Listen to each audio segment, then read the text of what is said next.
Rapture is overflowing with memorable locations and set pieces. In developing a world that feels organic, lived in, and functional, Irrational managed to create a space that feels perfectly suited to the story and action that takes place in it, which begs the question, did the plot shape the location, or did the plot fit squarely into a world that was already established?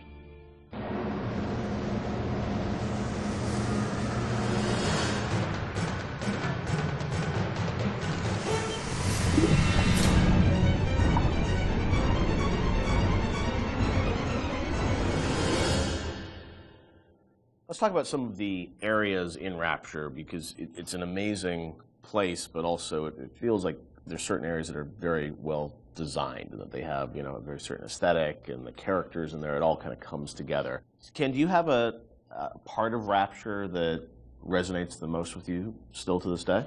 I think the opening is always going to be the most important to me because it's we spent a lot of time there, and it was all for me as a challenge as a narrative guy is sort of how do we set up a very complex series of events and a very complex notion and all this, Andrew, with so much to tell, Big Daddies and Little Sisters and Andrew Ryan and the time period and do that all without cutscenes.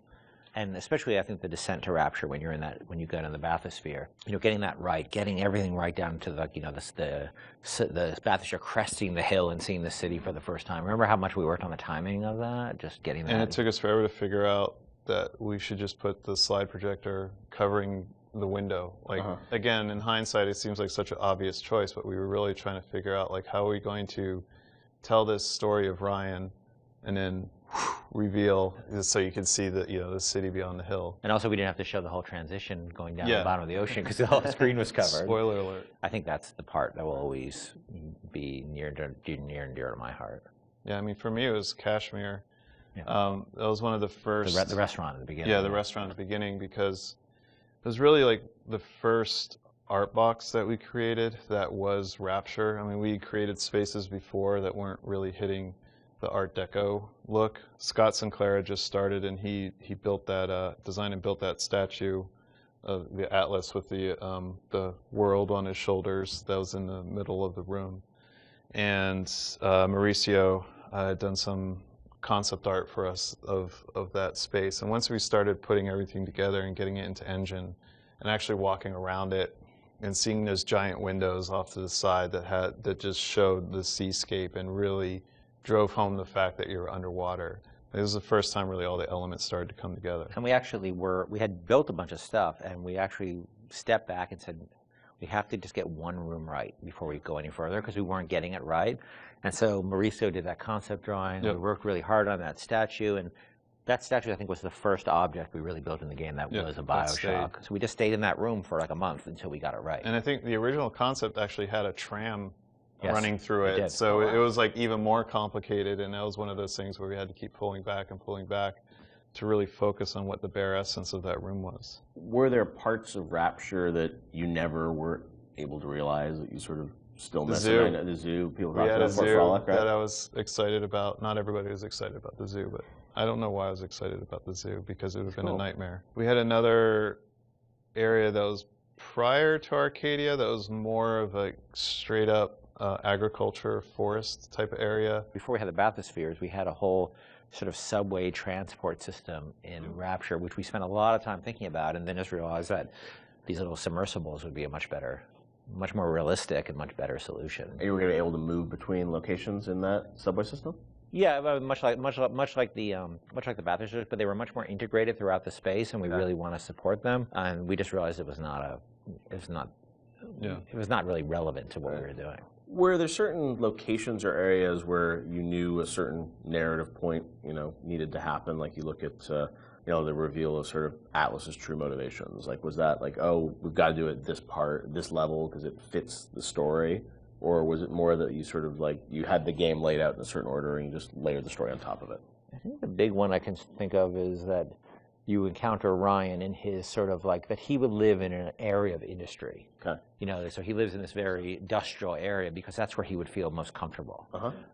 And that we wanted his office, his lair, to sort of be not in some, residential zone, but Right. where he wants to wake up and smell the grease fires and and the machines and the smoke, that's in his lifeblood. Industry is his lifeblood. But it also had to be very theatrical. Like if you look at it Right. now, it doesn't look like an office. You kind of know it's an office because the story is telling you that. Set, yeah. And we had some old technology that was laying around in the game that would control environment settings. So old system that we had would let you do high pressure, low pressure, medium pressure, and those would affect lighting and other like post-process things in the world. And that was a system that was cut, but because the code was in, we were always trying to figure out ways to use it. And one of the ways that we used it was in the Andrew Ryan sequence, because we didn't have a lot of narrative storytelling tools. We were basically switching the atmosphere to get all the lighting changes. So whenever a light changes in that scene, we're telling the game that the atmosphere is changing. So, and then the preset atmospheres come in and shine the spotlights on them or bring up the house lights when we need them to. Because very, very early on, you could change the pressure in the areas, and that would change how explosions worked and all this stuff like that. And we just couldn't figure out how to make it gettable for the player. We couldn't make it feedback, but we still had all those.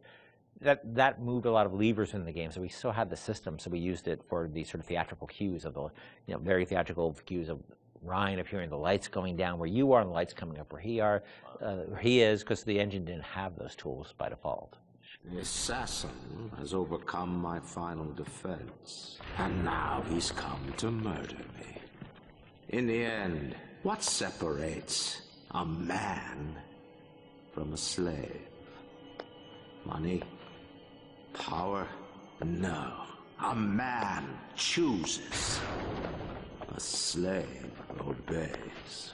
And there was a great sense of sort of artistic progression as you went through the game too, and that each level had its own sort of voice. Was that something that a lot of games as they move further in development, it's like, oh, we sort of ran out of time. We can, it's like we're just going to sort of repeat this and change the color palette. It felt like, for the team, it was very defined from early on that you wanted each sort of level, which they were levels back in the day, to feel distinct. Yeah, we had sort of experimented with that back on System Shock 2, back when every Doom level looked pretty much like every other Doom level, because they were just working on the same set of assets.